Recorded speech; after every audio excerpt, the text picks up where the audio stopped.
Salam guys, apa khabar semua? Diharap semua sihat-sihat. Video kali ini berkenaan kebaikan Ajinomoto dalam masakan, sejarah dan juga mitos sebenar.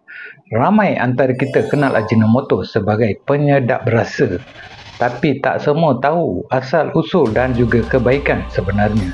Ajinomoto mula diperkenalkan pada tahun 1909 di Jepun oleh Dr. Kikunae Ikeda, seorang saintis yang mempunyai rasa kelima yang dinamakan umami, iaitu rasa sedap semula jadi yang terdapat dalam makanan seperti daging, keju dan juga cendawan.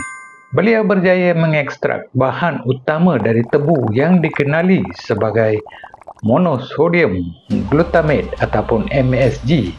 Lalu lahirlah Ajinomoto, tapi kini ekstrak dari jagung, ubi kayu dan juga tebu. Dalam masakan, Ajinomoto berfungsi untuk meningkatkan rasa asli bahan makanan tanpa menambah garam atau lemak berlebihan. Ia membantu menjimatkan penggunaan minyak dan juga garam, menjadikan makanan lebih sihat dan juga sedap.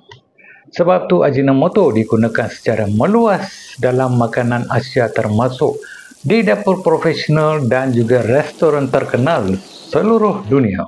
Namun, terdapat mitos bahawa Ajinomoto berbahaya kepada kesihatan. Kajian saintifik moden membuktikan bahawa MSG selamat digunakan dalam jumlah sederhana, malah diiktiraf oleh WHO dan Kementerian Kesihatan Malaysia memang selamat. Reaksi negatif yang dikaitkan dengan Chinese Restaurant Syndrome oleh orang Barat sebenarnya tidak disokong oleh bukti kukuh. Ia lebih kepada salah faham sejak dahulu lagi. Kesimpulannya, Ajinomoto bukan racun, tetapi penambah rasa yang membantu hidangan lebih lazat dan seimbang. Yang penting, gunakan dengan kadar yang betul, kerana dalam masakan, keseimbangan adalah kunci rasa sebenar. Jadi jangan pula kita terfikir-fikirkan banyak soalan mengenai Ajinomoto. Kita tambah saja dalam masakan supaya lidah lebih rasa, lebih sedap. Okey guys,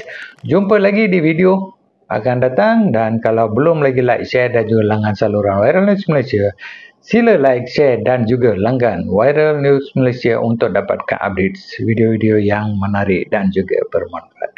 Okey guys, jumpa lagi di video akan datang.